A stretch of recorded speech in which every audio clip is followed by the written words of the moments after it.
Mes enfants, ce soir, je vais vous raconter une histoire que je n'ai jamais osé confier à personne, pas même à votre grand-père. C'est une histoire qui dort dans ma mémoire depuis plus de 60 ans. Tout a commencé le jour où j'ai retrouvé la montre de mon père. Vous savez, cette vieille montre à gousset en argent qui trône aujourd'hui sur la cheminée. Elle ne m'a pas toujours appartenu. Non.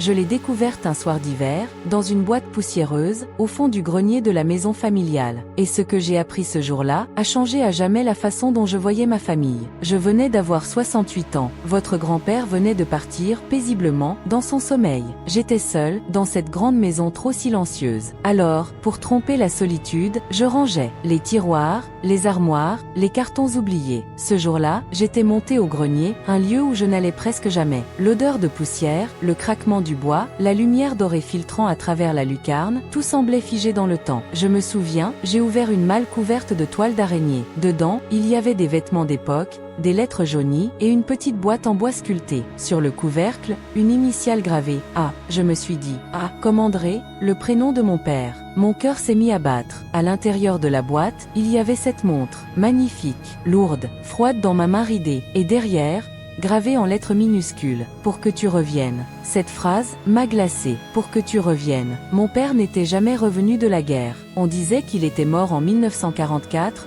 en Normandie, disparu lors d'un bombardement. Maman ne parlait jamais de lui. Jamais. Quand j'étais petite, chaque fois que je posais une question, elle me répondait d'un ton sec. Ton père était un héros. Et c'est tout ce que tu dois savoir. Mais en voyant cette montre, cette gravure, quelque chose s'est fissuré dans ma mémoire. Je me suis assise sur le vieux plancher et j'ai pleuré. Pleuré comme une petite fille qui retrouve un morceau de son enfance perdue. Puis j'ai remarqué, sous la montre, il y avait une lettre pliée. Très fine, presque transparente à force d'avoir vieilli. Sur l'enveloppe, écrit à l'encre bleue. À Lucie. Lucie.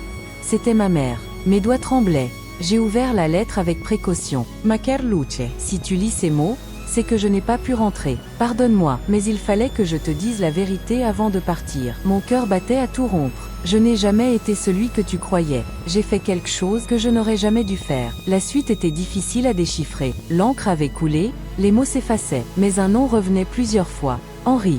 Henri, c'était le frère de ma mère, mon oncle, un homme que j'avais toujours connu comme un héros de la résistance. Et plus je lisais, plus je sentais que cette lettre allait tout bouleverser. Je suis descendue au salon, la lettre dans une main, la montre dans l'autre. Je me suis assise dans le vieux fauteuil de votre grand-père, face au feu. Je relisais sans cesse ces quelques phrases, cherchant à comprendre. Pourquoi mon père aurait-il parlé d'Henri? Pourquoi dire je n'ai jamais été celui que tu croyais? Puis j'ai eu une idée folle. Je me suis dit, et si Henri savait? Il était encore vivant, à l'époque. Il avait 92 ans, mais la tête encore bien claire. Alors, le lendemain, j'ai pris le bus pour aller le voir, dans sa petite maison au bord du canal. Quand il m'a vu, Henri a souri, un peu surpris. Tiens, ma petite Jeanne, qu'est-ce qui t'amène? Je n'ai pas perdu de temps. Je lui ai tendu la montre. Tu reconnais ça? Il l'a fixée, longtemps, sans rien dire. Puis j'ai vu ses mains trembler. Où as-tu trouvé ça? Dans le grenier. Elle appartenait à papa, n'est-ce pas? Il a détourné le regard. Oui, elle était à ton père. Son ton avait changé. Grave. Fatigué. Et cette gravure, pour que tu reviennes? Un silence. Puis, d'une voix presque brisée. C'est ta mère qui l'a fait graver. La veille de son départ. Je sentais qu'il me cachait quelque chose. Alors, j'ai sorti la lettre. Et ça, tu l'as déjà vu. Il a blêmi. Ses yeux se sont voilés. Et là, il a murmuré. Je pensais que cette lettre n'existait plus. Henri m'a demandé de m'asseoir. Il a versé 2 verres de vin rouge. Et d'une voix rauque, il a commencé à parler. Ce que je vais te dire, Jeanne, ne sortira pas d'ici. Tu as le droit de savoir, mais promets-moi de ne pas haïr ta mère. J'ai acquiescé, sans comprendre. Ton père, André, n'est pas mort au combat comme on te l'a dit.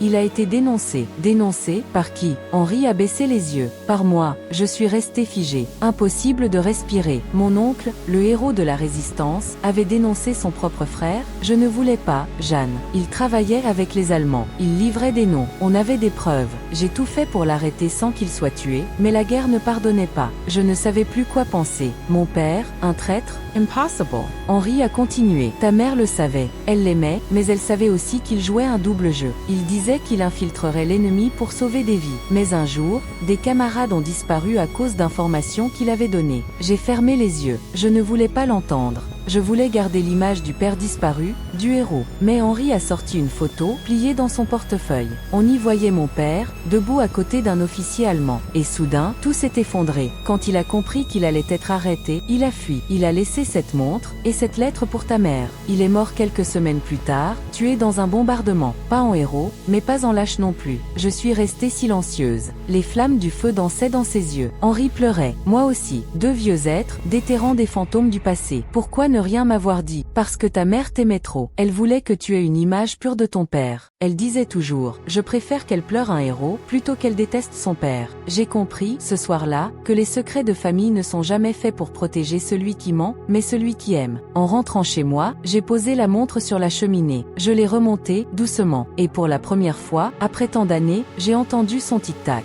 Un son fragile, comme un cœur qui pardonne. J'ai relu la lettre, encore et encore. Et j'ai ajouté quelques mots à la fin, de ma main tremblante. Je te pardonne, papa, parce que l'amour est toujours plus fort que la vérité. Depuis ce jour, chaque fois que je regarde cette montre, je pense à la complexité du cœur humain, aux zones d'ombre, aux sacrifices, au silence qu'on garde pour protéger ceux qu'on aime. Alors, mes enfants, si un jour vous découvrez un secret sur quelqu'un que vous aimez, souvenez-vous de ceci. Personne n'est entièrement coupable, ni entièrement innocent. Nous faisons tout ce que nous pouvons, avec la peur et l'amour que nous portons en nous. Et parfois, le plus grand courage, c'est de pardonner. Pause, le feu crépite doucement. Voilà, mes chéris, c'était l'histoire de la montre de mon père. Et du jour où j'ai enfin compris que même les cœurs brisés continuent de battre. Les vérités du passé peuvent blesser, mais le pardon les transforme en paix.